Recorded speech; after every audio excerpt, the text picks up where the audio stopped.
properties are being quarantined across Tennessee due to contamination from a meth lab. Nicole Smith explains how the number of meth labs has changed over the years and why the state wants you to know where they're located. Alarms blared the night of July 4th into the early morning hours of the 5th when a meth lab sparked a fire at a storage facility in West Nashville, killing a man inside. A report from the Nashville Fire Department shows the man was preparing methamphetamine when something went wrong, causing the fire.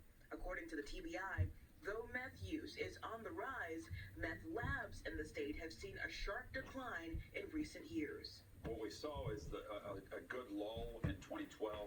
A lot of that had to do it was homemade meth, and so when all of the laws were put in place to address precursors and to limit the amount of those precursors being able to be picked up inside of our drugstores, we saw a drop. When law enforcement discovers a meth lab, they contact the Tennessee Department of Environment and Conservation with a new list every month. There's a 60-day grace period in the law that if you get property decontaminated properly within that 60 days, then it doesn't go on our registry. That list says there were almost 1,300 properties contaminated by meth in Tennessee that were certified fit and released from quarantine. However, more than 1,100 are currently under quarantine, with more than 24 in Davidson County.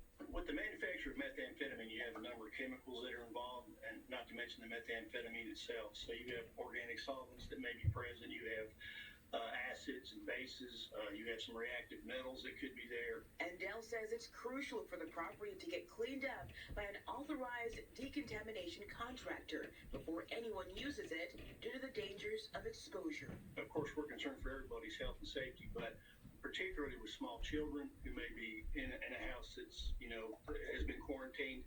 They tend to crawl on the floor and come in contact with a lot of surfaces. And Dell says he encourages anyone buying or renting property to look at their public database to see if it's under quarantine for being a meth lab. Reporting in Nashville, Nicole Smith, News 2. And be sure to look for this story on our website at WKRN.com for a link to that database of quarantine properties. Right now,